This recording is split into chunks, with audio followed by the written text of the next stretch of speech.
at ginawa ni Israel ang kanila at sa kanilang mga bayan ang lahat ng inyong narinig. Oh.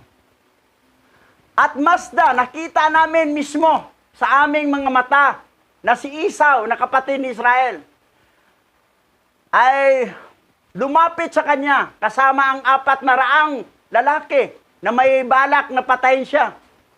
Sapagkat naalaala niya na inalis niya ang kanyang mga pagpapala sa kanyang ama. At siya yumaon upang salubungin siya nang siya ay dumating mula sa Syria upang saktan ang mga ina at kasama ang mga anak. At sino ang nagliligtas sa kanya, sa kanyang ng mga kamay, maliban sa kanyang alahayam na kanyang pinagtitiwalaan. Ililigtas niya siya mula sa kamay ng kanyang kapatid at gayon din sa mga kamay ng kanyang mga kaaway. At tiyak na muli niya siyang protektahan. Sino ang hindi nakakaalam ng kanilang alahayam ang nagbigay sa kanila ng lakas upang gawin sa bayan ng Sikem ang kasamaan ng iyong narinig? Oh, yan. Oh. Gaya ng kanilang narinig, lakas at maaring wasakin ang 2 lalaki upang malaking lungsod ng gaya ng Sikem kung hindi dahil sa kanilang alahayam na kanilang pinagkakatiwalaan. Sinabi niya at ginawa sa kanila ang lahat ng ito upang patayin ang mga nanirahan sa lungsod. At kaya ba ninyong manaig sa kanila na sama-samang lumaban mula sa inyong lungsod upang makipaglaban sa kanila, kabuuan, kahit na libong-libong bisis pa darating upang tulungan kayo? Tunay na alam ninyo ang naunawaan ninyo na hindi kayo maparito upang makipaglaban sa kanila, ngunit pumarito kayo sa pakipagdigma sa kanilang alahayam. Sa makatuwid ay naparito kayong lahat sa araw na ito upang kayo ay lipolin. Ngayon, tingnan natin, natakot ba itong mga hari nito?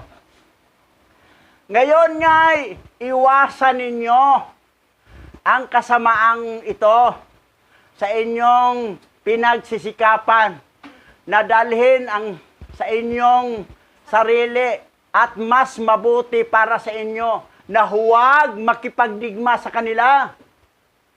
Bagaman sila ay kakaunti lamang ng bilang, sapagkat ang kanilang alahayam ay kasama nila.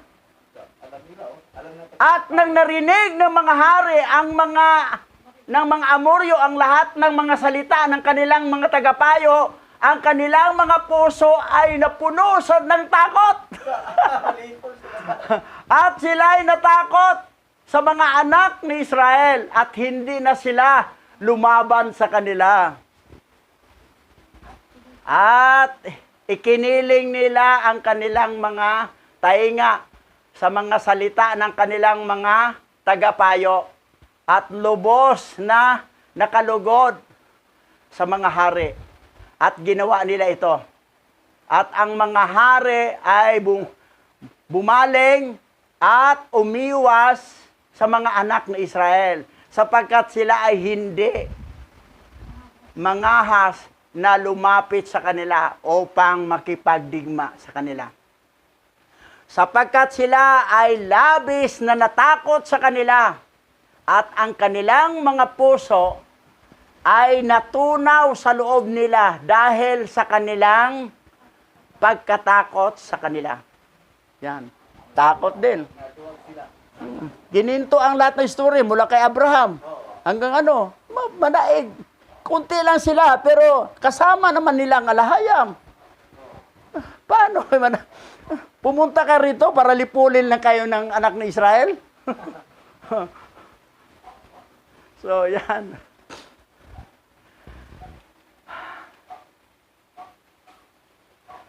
Sapagkat ito ay nagmula sa Yahawa sa kanila. Sapagkat kanyang dininig ang mga panalangin ng kanyang mga lingkod na si Isaac at si Israel. Sapagkat sila'y nagtiwala sa kanya. At ang lahat ng mga haring ito ay nagsibalik nakasama ang kanilang mga kampaminto sa araw na yaon, bawat isa sa kanilang sariling bayan. At hindi sila nakipaglaban ang panahong yaon sa mga anak ni Israel. At ang mga anak ni Israel ay nanatili sa kanilang pwesto ng araw na yaon hanggang sa gabi ng tapat ng bundok ng Sihon. At nang nakitang ang mga hari ng ito ay hindi naparoon upang lumaban sa kanila, ang mga anak ni Israel ay nagsiuwi. Relax. Nagsiuwi na rin. Nawalang gira. Kasi kahit matuloy yung matalo pa rin sila, kasama ng alahayam eh. Binanggit yan dito ni Paul, oh. Eto ha. Binanggit sa Romans chapter 8, verse 31. Ano pa ang masasabi tungkol dito? Kung ang alahayam ay kakampi natin, walang kaaway ang makakatalo sa atin.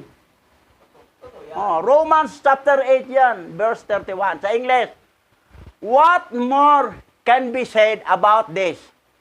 If alahayam is on our side, no enemy can defeat us. Oh. Walang kaaway ang makakatalo sa atin kung ang alahayam ay kakampi natin. So, ganon. Kahit gaano pa siya karami, konti lang tayo. Eh, ang alahayam na sa atin eh. Oh, yun. Sa Bisaya, ha? Bisaya tayo.